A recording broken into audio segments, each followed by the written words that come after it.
And what we'll do is we'll hand over to Aisling FitzGibbon, and I'll hand back the mic to Aidan, and you can introduce Aisling. You know her better than I do.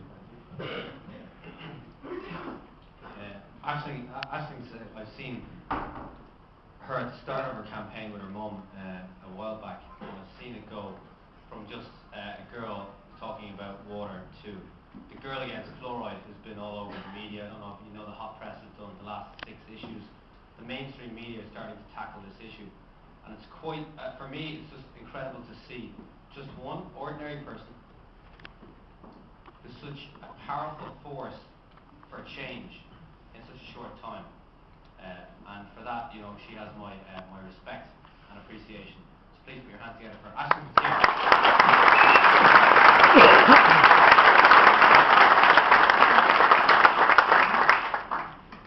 Hello, I'm Aisling FitzGibbon. I also go by the name of the Girl Against Fluoride. So, who am I? I am Aisling, and I'm from Kerry. I'm 26 years old, and when I was 19 in college, I became really sick with depression, and I eventually ended up going to a doctor who said I had depression, and, you know, gave me antidepressants, and that was it, kind of thing. And I didn't really feel very well, and I was deteriorating all the time, to the point where I couldn't go on anymore. Now, I'm a qualified occupational therapist, so at the end of my degree, I really just thought, I don't really have a future. I had a first class honours, and it meant nothing to me, because I actually had no energy to even apply for a job. So I ended up going to a nutritionist in the UK, and one of the first things she said to me was, "Are you aware that there's fluoride in your drinking water in the south of Ireland?" And I wasn't. I thought it was only in toothpaste.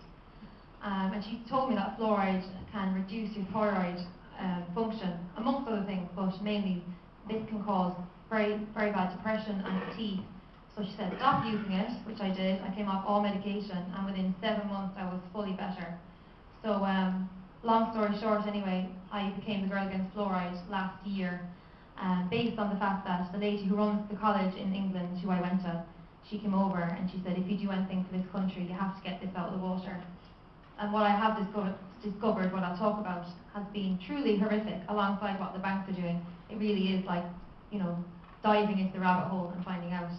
So the Girl Against Fluoride was born, very young, since August of 2012, so she's quite young. She's a little girl really, you know, she's got cape, she's very girly, because the whole issue is very serious and, you know, frightening for people to hear. So we created this superhero character, myself and my mom, who's in the audience there, and we said, we'll make her do crazy stunts, because nobody just wants people going on, fluoride's bad for you, fluoride kills you, fluoride causes cancer. They're like, yeah, whatever, I don't believe you, I'm drinking water, I'm fine. So we thought, okay, we're going to have to do something really creative. We saw other campaigns in the past, and they fizzled out, or, you know, they didn't get through, they didn't gain enough momentum. So the whole idea behind this is to basically galvanise the country and to get people behind us aware of the issue. Who is this Girl Against Fluoride? Why is she stripping off? You know, just basically to try and engage. So the whole thing with our water, I thought it was fluoride, you know, pharmaceutical grade fluoride you would imagine.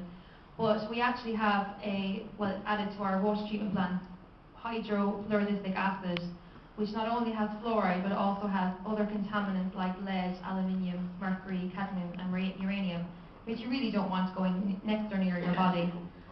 It has been known for a long time, since the 1940s, that it is a waste product of the fertilizer industry. However, the Irish government claimed to us that they specially manufacture it for our teeth in Spain. That's how lucky we are. Yeah. And in its raw form, when it's brought into the water treatment plant, it's actually so corrosive that it will eat through stainless steel and concrete, but it's good for your teeth. So yeah, it's been in our water. It'll be 50 years next year. So it came out under this Health Act, Health Fluoridation of Water Supplies, in the 1960s, and that was challenged by Gladys Ryan, who took a case which ended up in the Supreme Court in 1963. Unfortunately, it didn't succeed. So we've had it here now 50 years, and there was actually a survey conducted in 2001, and 89% of people actually voted no against fluoride. And again, this seems to be coming up an awful lot. But again, the government, the health department, override anyone's objections. So in almost 50 years, they have never once tested fluoride to be safe for our health. So there's no toxicological data in existence, even though they'll brandish it around that it's safe and effective, but there's no tests that exist. And we are in the minority here in Europe in terms of 98% of the other countries, they're not adding it to their water supply. So we have us in the Republic, 10% the UK, and the Basque region in Spain. In Holland, actually, just give you an example of what other countries have done, that in 1976 they actually banned it and put it into their constitution that they would never reintroduce it again. So, we really are behind here, and the fact that our neighbours in Northern Ireland, it's quite interesting to see the health statistics between the two, which I'll talk about later.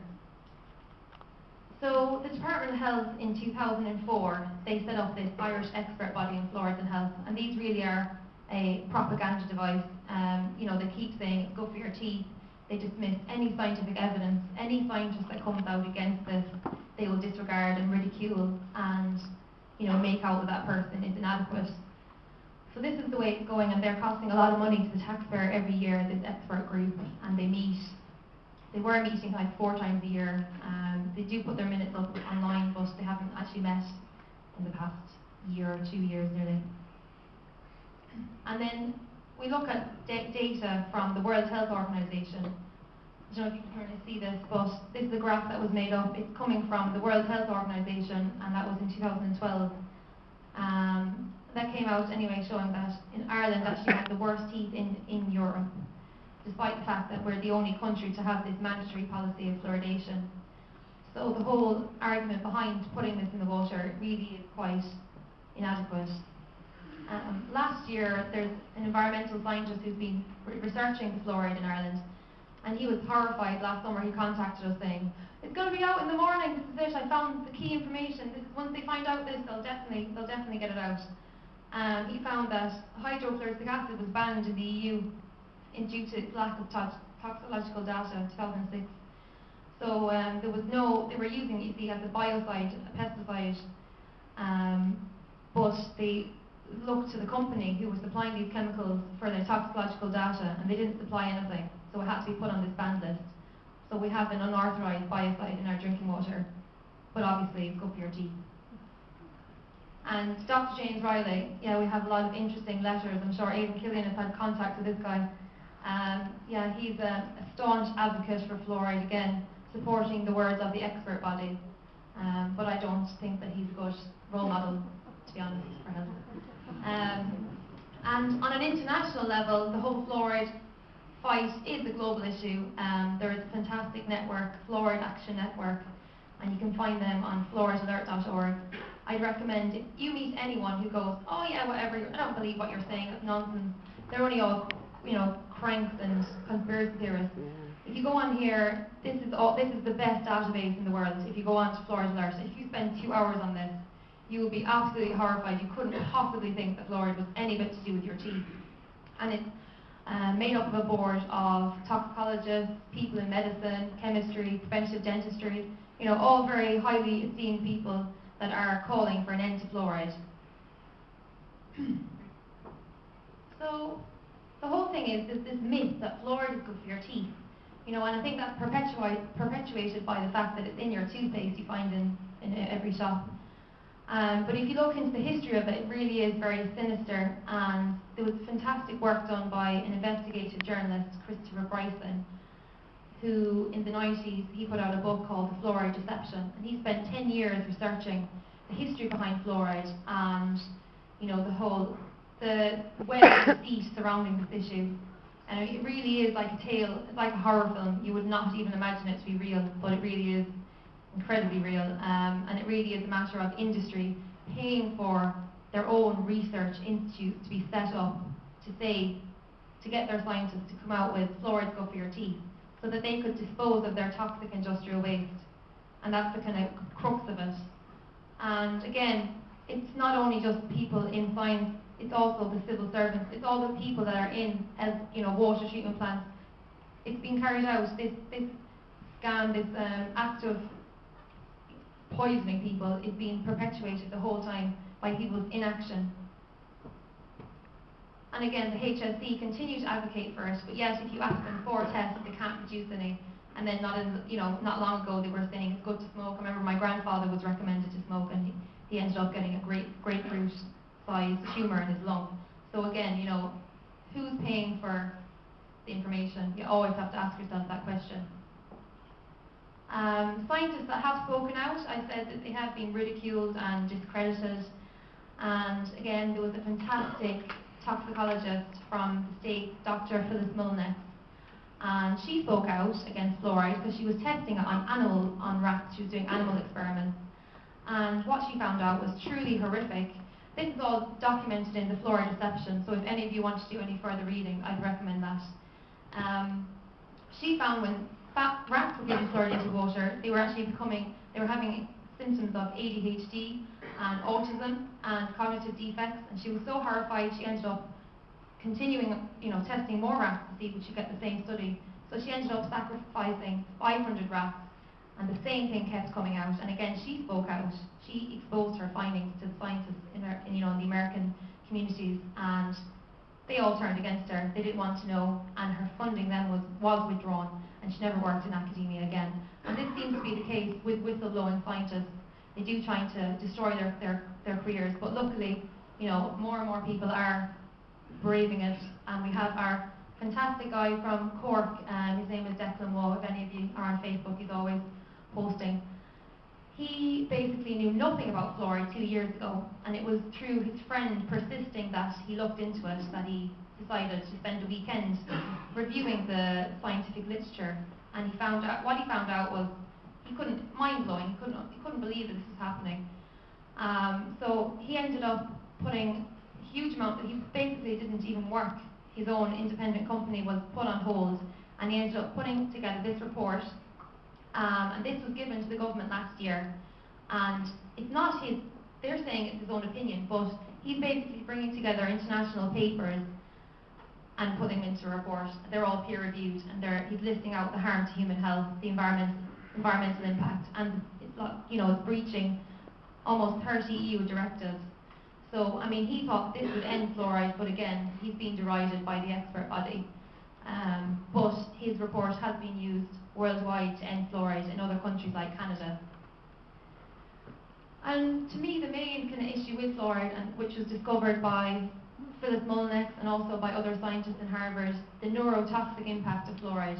Because the fluoride it basically opens up the blood-brain barrier. I'm not going to go into the details of it, but it has the ability to remove the protective membrane in our brain, and it allows heavy metals to be able to be uptaked into the brain tissue, which can result in conditions like Alzheimer's. Now again, we don't have any testing, but the health stats show us that Ireland has the highest level of neurological illness in the world. We have twice the global average in the Republic of Ireland, which is a very scary statistic. And you see people now in their 30s to 50s. There's a huge difference. In fact, 450% higher rates of early onset dementia in the south of Ireland compared to the north of Ireland. And the only difference between us and them is we have fluoride and they're not adding it. We are genetically the same, we're living on the same land, same exposures to radiation, etc. And last year, Harvard scientists, they came out with a study showing that fluoride was associated with the lowering of IQ. And this was based on a lot of studies coming from China. And then the US EPA now lists fluoride as a chemical that has evidence to have developmental neurotoxicity. So all again, it's pointing to the kind of neurotoxic effects. The only thing that the expert body and the Department of Health will actually tell us that it has any side effects is dental fluorosis. I know you can't really, I don't know if you can see there's like little white spots on the teeth. You might see people with that, you might not know what it's caused by, but it's actually a biomarker that your body has been oversaturated with fluoride in the early developmental years. And in fact, if it goes under a microscopic picture, you can actually see small pitted holes in the teeth, so it's actually damage to the cellular structure of the teeth. And that's just a sign, that's your outer skeleton. So if you have that if you're manifesting that on your teeth, you are going to have skeletal abnormalities, which will lead to osteoporosis and fractures in older years. So again, this is something that people can actually look for compensation, because this can cost a lot of money because people who have dental fluorosis will need a lot of, help and dental work over the years. Their teeth become brittle, so they will have to put in a lot of money. And another thing is, in Ireland we have the highest rate of bottle-fed babies in the world, and the American Dental Association and Centre for Disease Control and lots of other organisations, they recommend not to ever use fluoridated water when making up formula milk, but the Irish government say to use boiled water, which actually concentrates fluoride, so they're actually telling us to poison our own children. And the Institute of Medicine in the US recommends babies can only consume a tiny 10 micrograms of fluoride per day. So if an infant here in Ireland is consuming fluoridated formula, which most of them are, they are consuming up to 700 to 1,200 micrograms of fluoride, so about 100 times more than is the recommended amount on every day, and they're consuming the most amount of water of everyone because babies' sole dietary intake is coming from water.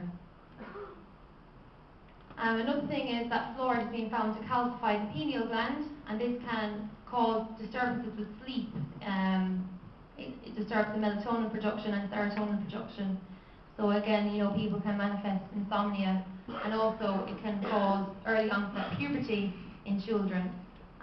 So again, this is something that has nothing to do with teeth. And a friend of ours, actually Thomas Sheridan, said a very good quote. He put out a poster online, and he said that fluoride is so good for your teeth, that's why the government puts it in your brain. That's quite good. And if it's in your water, it's obviously in your food, because mostly all of our foods are processed with water, and they'll be using the main water supply. So we have here, a bit of fluoride cheese, bit of fluoride cheese on your fluoride bread with your fluoride tea. So again, fluoride is in our water at this optimal level that they claim, but it's in everything basically. So it's uncontrolled amounts of fluoride we're getting. And again, if you are a heavy water drinker like I am, I drink like a fish, you're going to be overdosing. These were maps that came out, and we basically just reproduced them. They're coming from the National Cancer Registry of Ireland, and these were like 3 of 15 maps. And just to explain the colours, basically the purple is twice the national average, so it's like double the level, and then the green then is going to half that. So in Ireland anyway, it found that all the rates of cancers, we have almost 50% higher than the north of Ireland, in some cases 60% higher. And again, this is not categorical proof that fluoride is causing all these cancers, but it does put huge question marks onto this issue that, what is the difference, an epidemiological study, you would say, who has been exposed to what in what country? And we have been dosed with this for the past 50 years, and in the north of Ireland they're not. So, it's a huge variable. So again, it is kind of something that needs to be taken very seriously. And again, even if you're not interested in debating science with people, the whole kind of argument is the ethical grounds that we are being mass medicated by fluoride, and that it is a breach of our right to bodily integrity. So again, this is another thing that the Irish ethical body will not answer. Do you think it's ethical to mass medicate? They won't answer that. So we decided to develop this awareness campaign. This was last November. Bravely, I took off all my clothes in the winter outside the Dáil, as you do with pink balloons, and that's quite normal. Because that's what you have to do in this country, because people are, crazy. You have to do mental things to get their attention. So the guards obviously were very uncomfortable. It was funny because actually a cousin of mine, whose friend is one of the guards, he actually had posted it on his Facebook page. He's like, "What the hell is my cousin doing outside the Dáil with pink balloons?" And no clothes on, barely. But anyway, it got the point across, Fluoride Girls. And then we had one last week, and we had Aidan Killian stripping off and everything.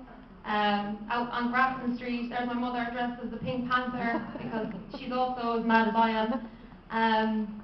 The whole thing was we actually got great coverage on that day. We got coverage from RTE and everything from their Radio 1. So again, it was a photo call to get information out, and we put out loads of leaflets, and we actually had 1,200 hits on our website that day just from doing that on the street. So again, it was a very great positive kind of action. And here's me with the Girls Against Fluoride. There are two other girls, so they've joined the gang now again as well. And that was us, yeah, the group of us outside the Dáil. And I've done a number of things like the Road to Fluoride Free. People thought I was the Road to Florida and were congratulating me. And I was like, I'm actually the Road to Fluoride Free. Yeah, that's here's leaflet. So yeah, we've done kind of unusual things, and I think it lifts the mood and it gets people to kind of engage with you about something that they wouldn't necessarily want to even talk to you about. So again, it has been very successful, and we've got huge support through social media. We also have a number of celebrity endorsements, like we have Paddy Casey. We actually met Rachel Allen on the street, and she said that she supports against fluoride, and she actually said that her dentist is even against it in the water. So that was a big thing. So Paddy Casey is going to be writing a song. We've actually pre-recorded part of it. So we're going to be releasing a fluoride single in the next few months when he gets around to that. And yeah, so as we said, breaking into the mainstream media with Hot Press magazine has been a massive, huge help to this campaign. So they've actually been doing an investigation into fluoride for the past 6 months. And if any of you want to access those articles, I'd highly recommend you to go on to hotpress.com, and if you search fluoride, you can actually read them for free online. And there's a really good one, especially all those people who love history. There's an article saying the judgment of the fluoride in the water may have been unsound, and it was based on the case in 1963, and there was an interview with Richie Ryan, who was the solicitor who took the case, and he was the former Fine Gael finance minister. So again, he's certainly not a conspiracy theorist, and he's still 84 years of age, staunchly against fluoride. So Adrienne Murphy is the Hot Press journalist, and she's continuing to uncover the absolute horrors of this policy. So there's an issue that's out in the shops right now, and I'd really recommend you all get it. It's money well spent, and just to share the articles around, especially with people who don't believe. I think it's a really powerful tool, because when you hear the real story and the context of this issue, it makes much more sense. And my mum, who's in the audience, she is a school teacher, and she's probably the best revolutionary teacher I know. She was working with a group, and they call themselves the Little Miss Fluoride Fighters, and they made a lovely puppet show about fluoride, and it was absolutely incredible. They got money to go to primary schools and secondary schools around the country, and the lines in it were absolutely priceless. They had like the man from the HSC, "Oh, man from the HSC, what water do you drink?" And he's like, "Only filtered water for me. All this discrimination just has to stop." Because actually, in the Dáil, they actually have water filters. They have the reverse osmosis filters that filter out the fluoride. So again, any questions about whether you think people are ignorant to this issue, you can just, concentrate on that point. So David Norris is another supporter of the campaign. He's very good. And what's next is I will be taking a High Court case to basically follow in the steps of Gladys Ryan, and we are set to file the papers to the High Court at the end of this month. So I'll be releasing a date to try and get a good publicity day set around that. I have a legal team that are part of the guys that you don't like, but again, they are nice people and they're happy to work pro bono. So no money passing on to them. I will have to raise money to bring over expert witnesses, because the case will be set to go through next year. So I will have to bring over experts from America and Canada and various countries around the world. So we will be actually releasing we are making a naked calendar for the Girl Against Fluoride campaign. We've got some models, and maybe Aidan Killian is going to be in it as well, potentially. And anyone else who wants to be brave and take off their clothes. We won't actually, it'll be covered, it'll be nice. So we're going to sell that as well. Yeah, and we're going to be doing a fundraiser gig sometime this year with Paddy Casey and Monday. That will be taking part in Dublin. So again, this is all money that will be going towards the fund to bring over experts. And in the meantime, I need people to spread the word and to make this well known, because obviously it is a huge issue, and especially when people are battling with things like bank debt and crises in their own lives. I think you need to be really healthy in yourself, and I've met people that told me that they didn't think fluoride was an issue that affected them until they weren't feeling well, and they actually eliminated it from their diet and they started feeling better. And again, we're getting so much contact to the website. with people who had thyroid problems and, you know, fatigue and low energy and depression, all these kind of things. And when they stopped using the fluoridated water, they actually started to improve. So again, if any of you are, you know, suffering with these things, or you know anyone who is, it is something that I recommend. And if you don't have the financial means to install filters, you can get the water which is in Lidl, Carrick-Glen, which has been tested by Declan. He's tested all the waters in Ireland, and he found that's the safest water. So, so I'd really recommend people to stop using fluoridated water. So yeah, please support us on the campaign. You can find us on girlagainstfluoride.com and on Facebook, the Girl Against Fluoride, and Twitter. So so any questions, probably at the end. I'll hand you over to Aidan.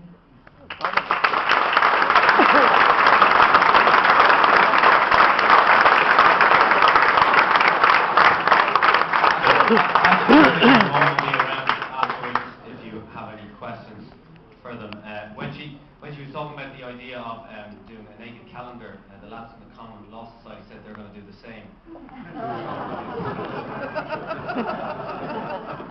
forward to that. They like to thank Aisling and their behalf as well. But one of the things that's interesting, because I know it's quite light and so on, the campaign that she's doing is light and it's getting attention, but if we actually think of what we talked about today, if it's true that the government and the media and the banks are manipulating the economy on purpose to take the wealth from the masses and put their hands in the future, and if it's true that there's hydrofluoric, I find it hard to pronounce it, but fluoride in the water, and there's people out there that know that it's bad for our health, but yet they leave it in there. If that's true, that's heavy information to take. But it doesn't take, because it's not new information. It's not new that there's some people in the world that want to control others. This has been happening for 50 years, 100 years, 1,000 years in this country and all around the world. And it doesn't take every 100% of us. All it takes is a small percentage of us to create that change. And imagine if we could create that change here. Imagine we could create in Ireland where the court system didn't represent the accumulation of funds, rather represented justice. A place where the Garda Síochána, the police, didn't go around finding us for every little victimless crime. Rather, they stood by their oath and protected the peace. And a place with vitamins and minerals in the drinking water rather than fluoride. That'd be nice. Right, well you can keep that in your head and picture that, and we'll have a nice little tea break and we'll be back in. We say 10 minutes, but absolute at the most 15 minutes. We're going to start even if you're not back. And there's going to be a strip off, so make sure you're here.